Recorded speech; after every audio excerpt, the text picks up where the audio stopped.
chers amis, ainsi que chers abonnés. Heureux de vous retrouver aujourd'hui avec un nouveau tutoriel qui parle tout simplement de l'organisation de la synapse. Mais avant de dire quoi que ce soit, je vous demande au préalable que si vous n'êtes pas encore abonné à ma chaîne, veuillez cliquer sur le bouton s'abonner et activer la cloche pour ne rien manquer à Galsen Cours. Ou bien en bas de la vidéo, au niveau de la description, vous verrez un lien que vous allez cliquer pour s'abonner directement à Galsen Cours. On est d'accord? On continue.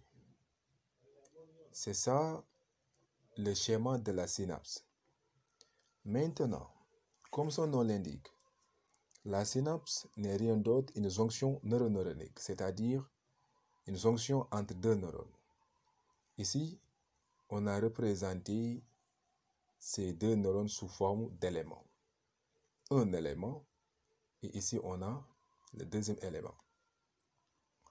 Donc, il existe plusieurs synapses.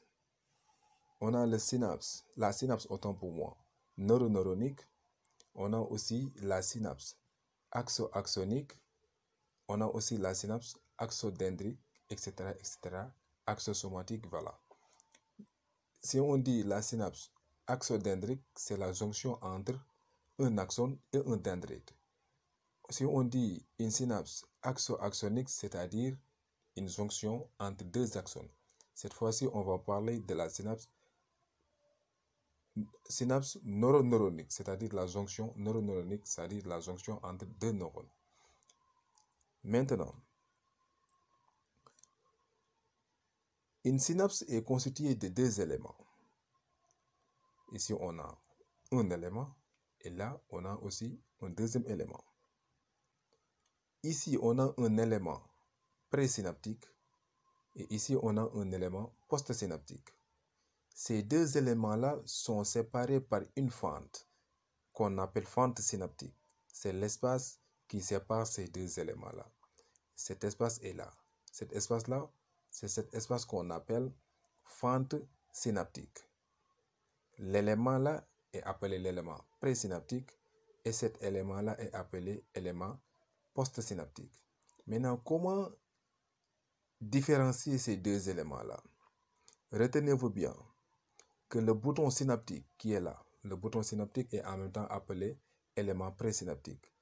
Le bouton synaptique de l'élément présynaptique qui est là renferme des vésicules synaptiques. Ces vésicules sont là, là, là, là. Voilà. Ces vésicules synaptiques-là sont remplis de neurotransmetteurs ou médiateurs chimiques. Ce que vous voyez en rose là, ce sont des neurotransmetteurs ou médiateurs chimiques qui se trouvent au niveau des vésicules synaptiques. On est d'accord?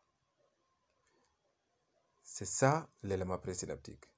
L'élément présynaptique renferme des vésicules synaptiques remplis de neurotransmetteurs. Donc, si vous voyez un élément qui renferme des vésicules synaptiques dans lesquels on trouve les neurotransmetteurs, retenez-vous bien que c'est l'élément présynaptique. Maintenant, c'est ça l'élément postsynaptique. Et comment identifier cet élément-là?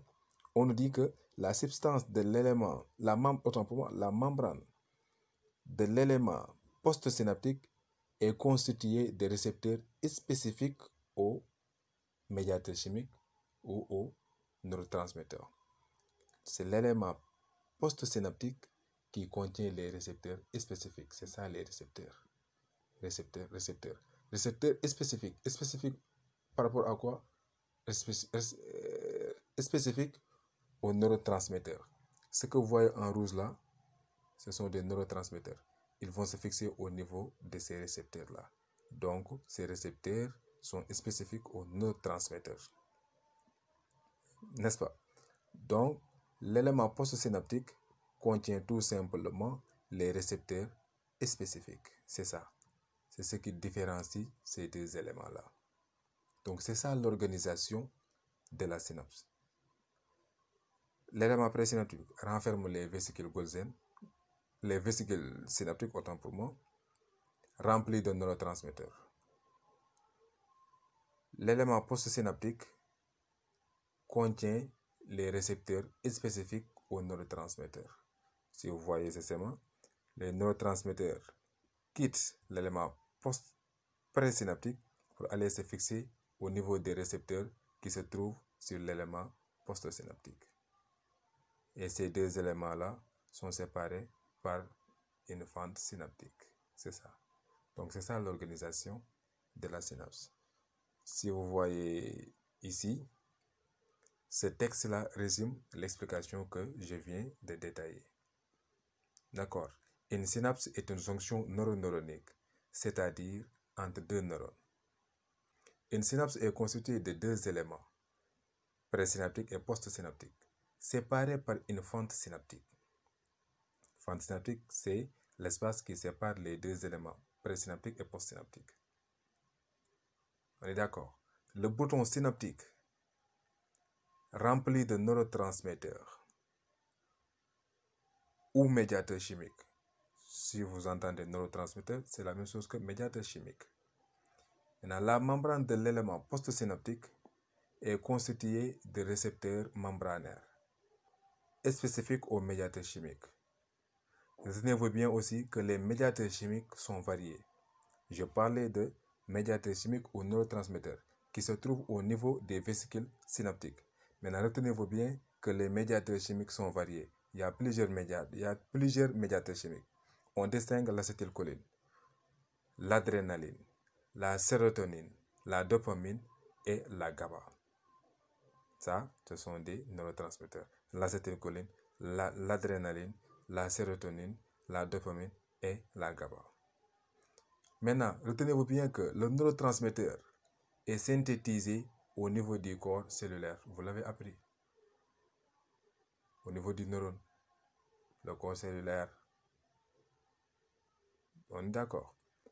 Par le réticulum particulier appelé corps de Nissl. Il est ensuite stocké dans les vésicules gaussiennes qui migrent vers les boutons synaptiques pour devenir des vésicules synaptiques. Maintenant, en résumé, c'est ça. Retenez-vous bien qu'une synapse est une jonction neuroneuronnique, c'est-à-dire entre deux neurones. Une synapse est constituée de deux éléments, un élément présynaptique et un élément postsynaptique. L'élément présynaptique renferme des vésicules synaptiques remplis de neurotransmetteurs ou médiateurs chimiques. Et l'élément postsynaptique renferme tout simplement ou bien constitué au niveau de sa membrane des récepteurs spécifiques aux neurotransmetteurs. C'est ça l'organisation de la synapse. Vous pouvez cliquer sur le lien que vous verrez en bleu en bas de la vidéo, le deuxième lien. Vous pouvez cliquer sur ce lien et vous téléchargez le fichier PDF de cette explication-là.